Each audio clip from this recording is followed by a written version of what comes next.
Hey, friends, welcome back to the Big Talk Podcast. I'm your host, Tricia Brouk, founder of the Big Talk Academy, award winning director, producer, and author. And this is episode 566.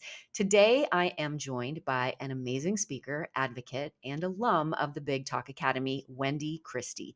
Wendy is also a dear friend. She has been in this community for years and actually came to New York from New Zealand to be in the speaker salon, just so you know.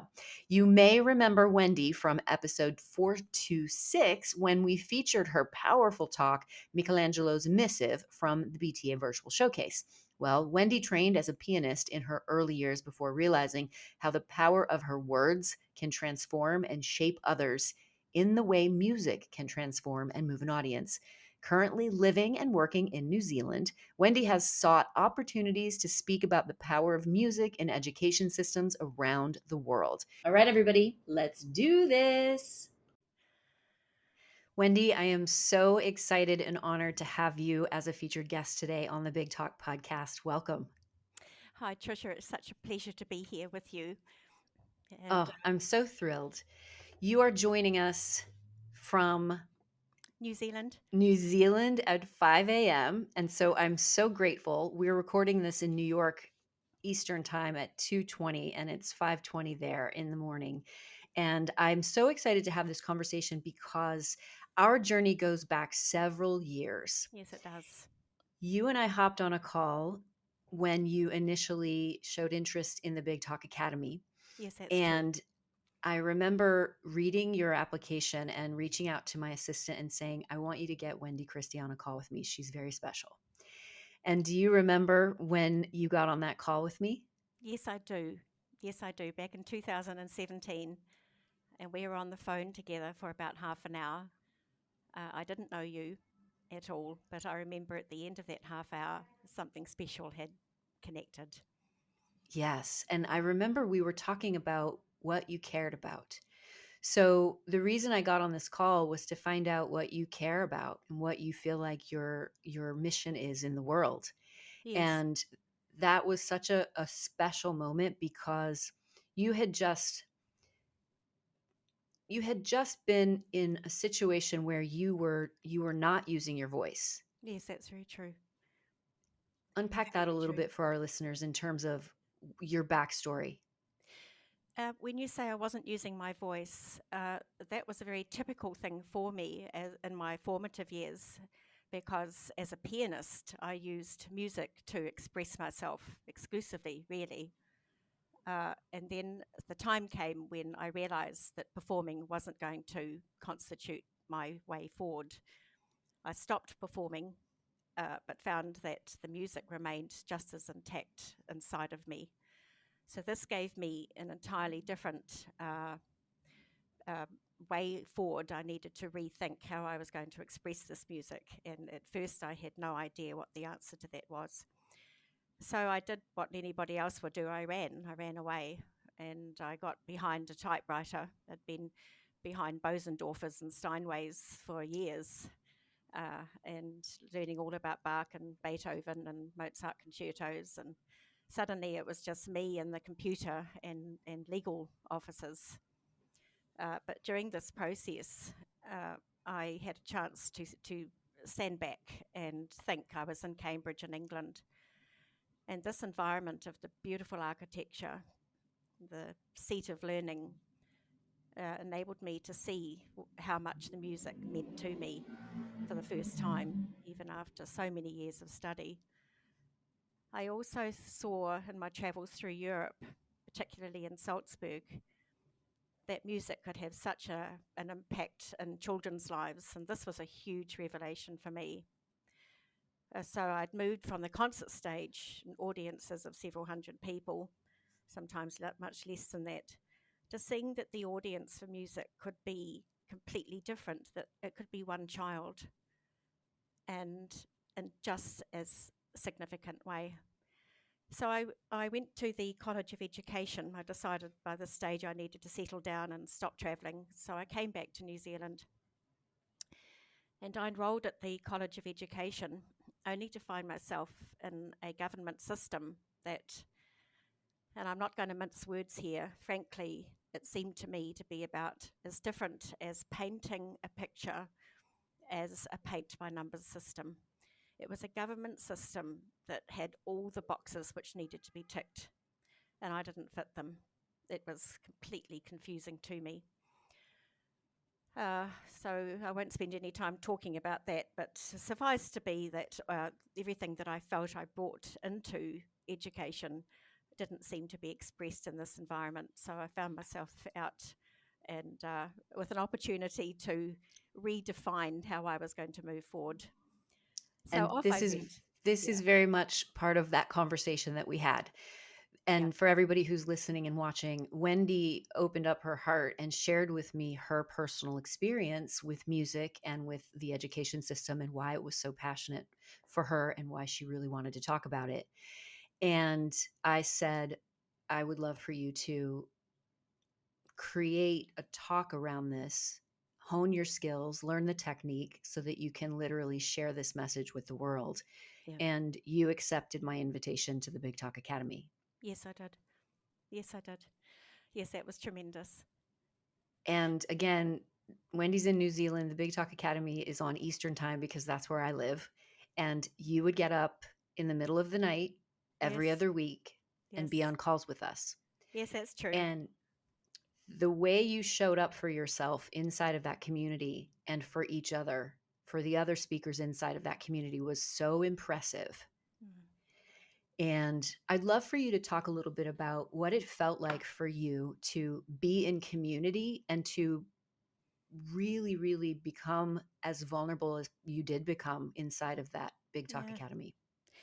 I recall I was living in the national park, Mount Cook, and when I got up in the middle of the night, 3 a.m., to take part in these calls with people in America, it was a vulnerable time because I hadn't been able to find my voice. I'd felt very shut in. It's hard to express that, what it's like to have everything stored inside of your soul and everything stored inside of your heart and not know how to express. But for the first time, Tricia was on the other end of the line with all the other speakers, and there seemed to be an opportunity to really connect. And this touched me. I remember being in the foyer of the hotel at 3 a.m. with these friends on the other end of the Zoom call, talking about things that really mattered and counted to them. And I realized then that all the years that I'd had sharing my music with the audiences, this was different. This was connecting with people. This was all about connection. This was all about why we present, why we want to share our talents. It had nothing to do with the spotlight on me, but had everything to do with sharing with the world how the things that we have to offer, the strengths that we have to offer, can actually make a difference in somebody else's life if we're prepared to be vulnerable, if we're prepared to say, who's going to listen to me? It's not that. It's what right do I have to remain silent?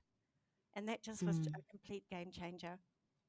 So Uh, if I can just say, my years working in the law offices on top of being a pianist, uh, meant that my hands gave up the strength. They really stopped working. So I had surgery on my hands, and uh, long cut the story short, I got the strength back again. But through that experience, I had to learn to start speaking, really to communicate. Which you did so beautifully. Yeah. And you went through the entire Big Talk Academy process and then came Yes. back and did it Yes. again. Yes, I did. I highlight this for the listeners and for the viewers. When you make the decision to become a masterful speaker, you play big. And Yeah. there's more to this story, which we're going to get to. But Wendy really made a decision to play big and Mm. to use her voice in order to change policy around education and art. When you went through the Big Talk Academy the second time, what had you already learned about yourself and how did you apply that in the second round? What I learned through going through the second time was that the first time I didn't think that I was the right kind of person to be doing this. I was, you know,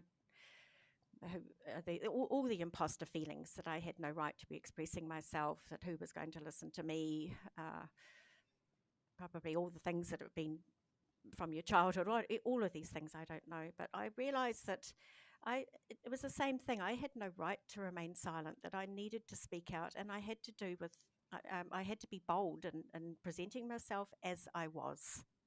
This was the thing. And then I needed to look at myself. What sabotaging thoughts did I have about myself? What things about the non beliefs that I had about myself, which meant that I wasn't going to come up and sound really convincing, because I knew that I could be convincing if I spoke from my heart and said, "This is who I am. This is what my experience is. And what I've been through, I know can help somebody else." Um, the second time that I What kind of internal work did you do for yourself so that you really started believing what I have to say matters, my voice matters, there are people, there is an audience for this? How uh, did that shift for you? I had to start removing that internal dialogue, which was constantly knocking me back. And these were the voices on the outside that kept on saying to me, "If you're not the best, you have no right to speak. If you, um, I don't know, if you haven't got a degree, you have no right to speak. If you haven't got a PhD, you've got no right to speak. If you haven't written a book, you've got no right to speak." But what about just plain living experience? What about the fact that I've seen, and that gives me enough authority to say, I know that I can help somebody else. It was a game changer. I'm so glad that you brought that up, Wendy, because you being the credible expert is your lived experience. Nobody Mm, needs a PhD or a book in order to take a stage and be a masterful storyteller and an yeah, influential voice very and much. to change and even save a life. And your passion Mm, and your lived experience and your ability to orchestrate words, and I'm choosing that word very consciously for you. You know how to orchestrate words in a way that is so potent, and I saw you do it twice in the Big Talk Academy. And I saw you and I got the privilege of seeing you do it in person at the speaker salon. thank you. We're Yeah, going to go to that in a second. We're going to finish up with your second round of the Big Talk Academy. So you were able to kind of move beyond those limiting beliefs, yeah, really trust that your voice matters. yeah, And you also stepped into a leadership role because you came back and did the academy again, yeah, and other people were new. So yeah. I saw you also step into a leadership role inside of those group Zoom calls. What was that like for you?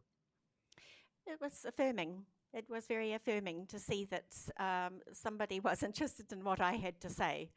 So that was great, and it gave me the confidence really to take the extra step, because I ended up going to New York. So all of these, they were like steps, one after the other, like steps, one step, and then going up the staircase. It's like building the confidence competence loop. Yes, yes, that's a very good way to express it. Yeah. When Um, you told me you were going to come to New York, mm. well, first you said I'm going to join the speaker salon, and my statement was, you realize it's in New York City for 6 weeks. That's a big commute every week. And what impressed me so much, you always impress me, Wendy, because you have so much incredible wisdom and so much passion and so much love in what you talk about and how you express yourself. And it's Yeah. incredibly articulate and thoughtful. Mm, And when you made the decision to relocate to New York City mm. for 6 weeks in order to get on my stage every single Wednesday and perform at the Triad Theater, I have goosebumps remembering the day you performed. You know, there's a lot of great speakers, and this is not a comparison to any of the other speakers. What I'm saying is you crushed that talk. Yeah. You crushed it, and I get to see my speakers every single week do amazing work. Yeah. But this was a moment in time where I will never forget, because you were channeling Mm, the best version of yourself that I had yet to see, which means you just raised the bar and this is your bar. There's no yeah. more underneath this bar.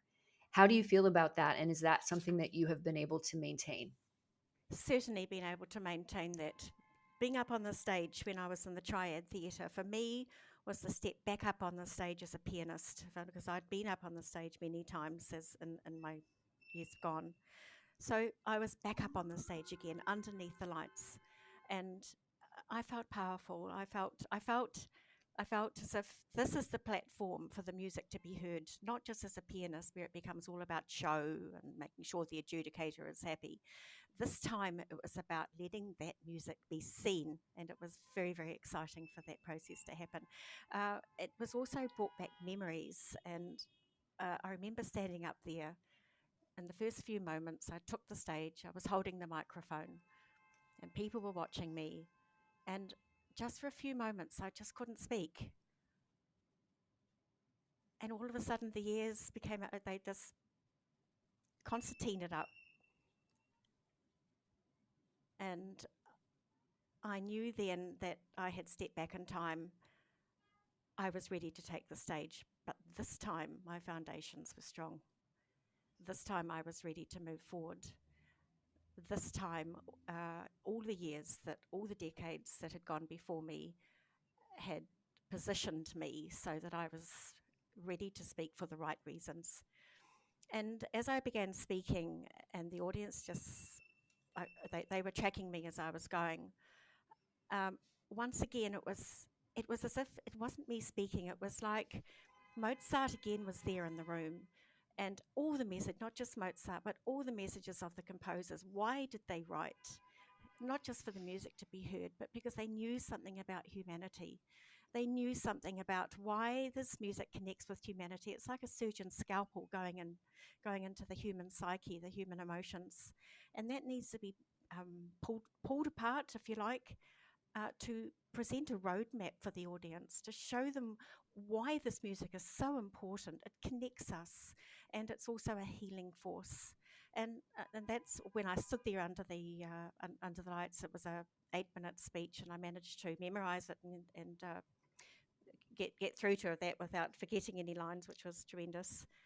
It was such a privilege to be doing this, and I knew it wasn't about me anymore, that it was about what the music could do for the listeners through me, if you like.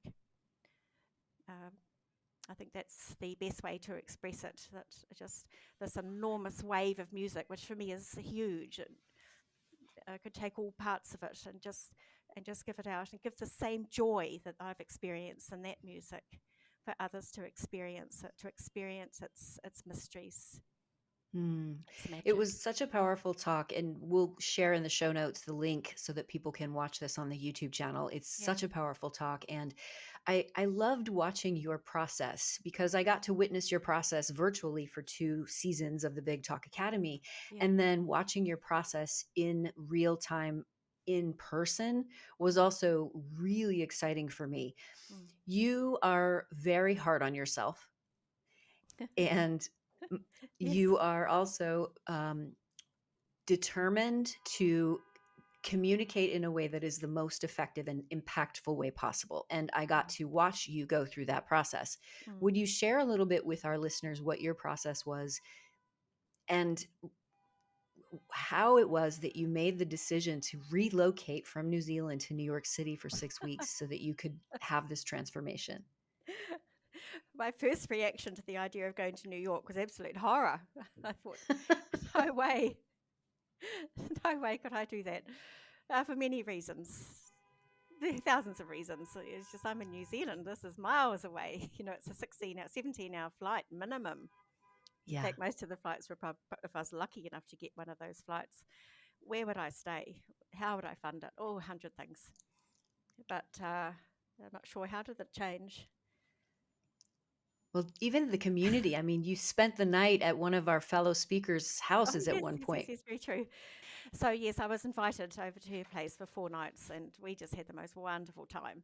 So, she got out a bottle of Lee and Perrin sauce, and we used this as our microphone and put on a video camera. And for the next 4 days, we tested each other and we looked at each other in the mirror and we did our videos and we watched our videos back again and practiced our talks. And when it went wrong, she went off to a room on her own and I went off for a walk down the street and back again. And then we tried again. And Then we got on to a video with one of the other speakers and the thing. So she listened to us and gave us professional feedback, and off we went again to try with our bottle of Lee and Perrins.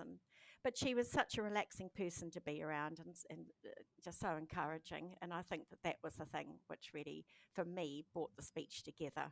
Was just that connection with her and the friendship that we established together. And you being in full trust. I mean, coming to New York, making that commute, making that mm, relocation, mm. putting yourself in a room where you didn't know anybody except me, Yes, that's and true. really being devoted. That's the thing that I want to point out here, everybody who's listening and watching. The devotion that Wendy put forth for the cause of Mm, the serving the audience by sharing this story, mm, that's what makes you special and incredible and masterful. Yes, you studied the technique. Yes, mm. you took my direction. Yes, you wrote the script, you memorized it, you did all the things that are going to make you stand out as a speaker, but there's a devotion that you have to this art form Yeah. and to being of service that is remarkable. Yes, I think that's a good way of expressing it. So I went through the transition. It wasn't about me. Uh, I've always had in the back of my mind that service to humanity, the desire, a deep desire, which I don't fully understand, to speak into, probably to say, the life of a child or humanity itself, to make things simple, to lift it up from the present dialogues out there of why everybody trying to do better and better and better, or bigger, or you need to perform, or criticizing any situation, but just when you capture the essence of music, the miracle of music, and one person gets it, then one person's experience of life can be turned around. And this for me became so powerful that nothing was going to stop me. Nothing. Even having to relocate to a different continent was going to, if it meant that I could get the message out there, get get the essence of music out there. Yeah, because it's such a transformative subject. If I can just say, I arrived in Manhattan on the Saturday night, quite late. We got into the apartment about 11 o'clock. The next morning, I got up and started walking. I think it was quite early, and had gone about 30 seconds down the road and came to an intersection right opposite Carnegie Hall.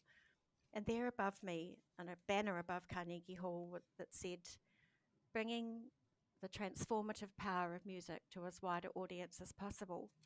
And I just stopped in my tracks. Underneath them was this long queue of parents and children. And I Mm. thought, how is it? I've just jumped off a plane after 17 long hours. And this is the first thing that I saw. And I thought, I've come to New York for this reason. Manhattan's huge. Why did I end up right underneath this banner with all these parents and children within the first, 20 steps I of have my time in goosebumps. Manhattan?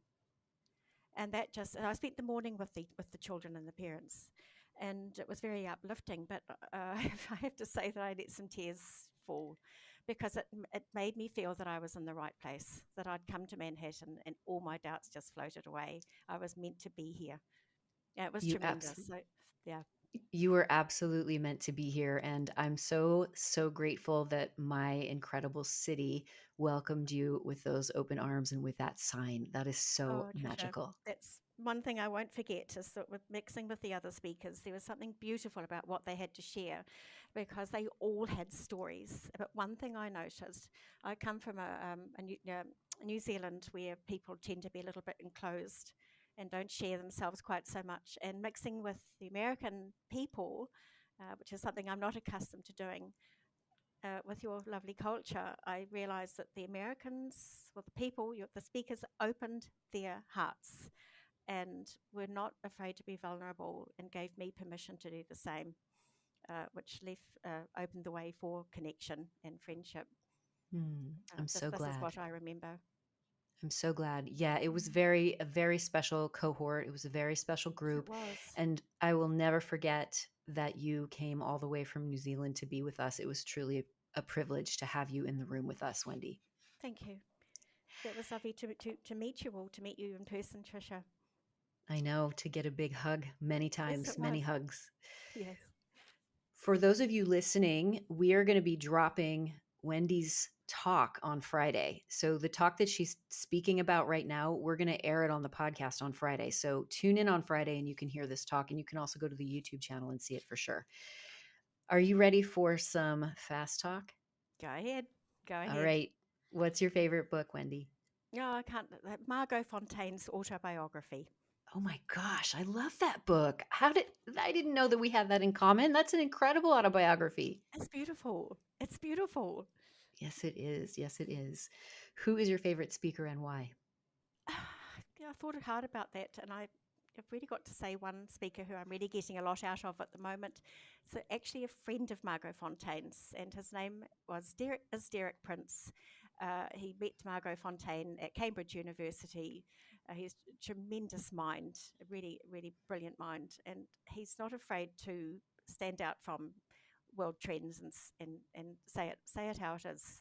He's actually I was going to say a Christian speaker. I know that that's uh, he's a powerful speaker. But I'm also going to mention Sir Ken Robinson. I love Mm-hmm. Sir Ken Robinson's books about Yes. education because he speaks, Yes. he steps, he's not afraid to say things off the mainstream. Absolutely. How did you memorize all of your talks? I think some of the conversations I had with you, Tricia, I was not comfortable with having to memorize. But anyway, this was my challenge. And so, what I've done to memorize was to get chunks of information to work out what was the overall. First of all, I need to know the overall arc of my talk and then put it into chunks so I could put a roadmap between the different parts of the story. And once I had the different parts sorted out, then I drew pictures. So the whole thing became like a cartoon.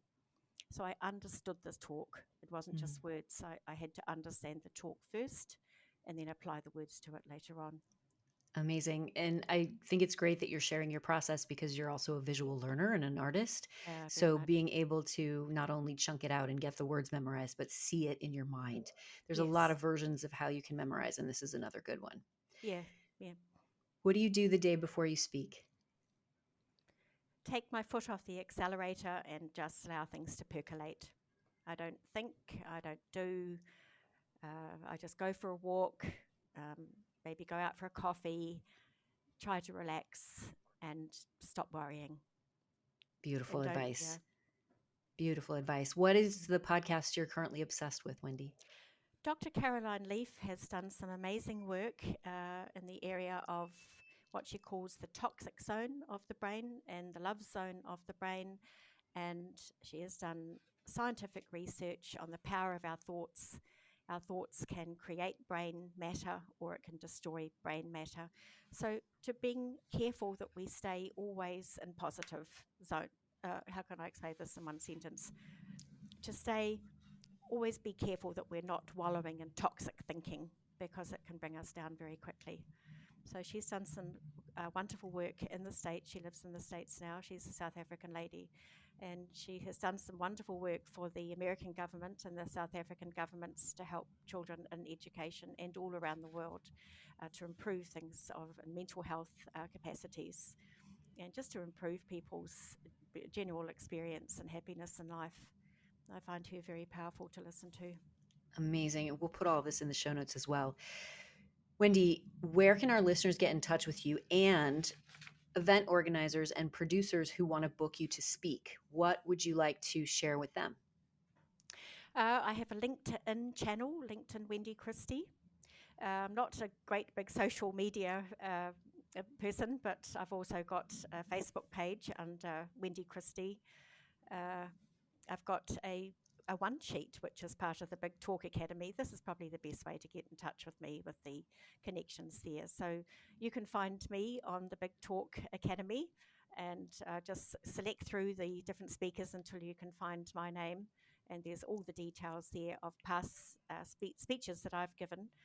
Some details. I've also written a memoir called Michelangelo's Missive, which brings in the words of the masters, not just Beethoven, but also the Michelangelo and how he is relevant in some of the things that I've been doing. Amazing. We will put all of that in the show notes as well. And it's btaspeakers.com. That's where we list Wendy as one of our featured speakers. It is such a pleasure and privilege to have this conversation with you, Wendy. I appreciate you being up so early in the morning to talk with me. I think you're amazing. You are truly an influential voice, saving and changing people's lives. And I am just so grateful for you. Thank you so much, Tricia, for having me on the show this morning. I'm so My pleasure. grateful. For those of you who are watching on the YouTube channel, be sure to hit the subscription and notification bell so you get access to our latest episodes. If you are listening on the podcast, thank you for tuning in. We always appreciate your ears. Feel free to reach out to me on Instagram to share what your biggest takeaway was from today's show. And remember, everybody, your voice matters. Big love.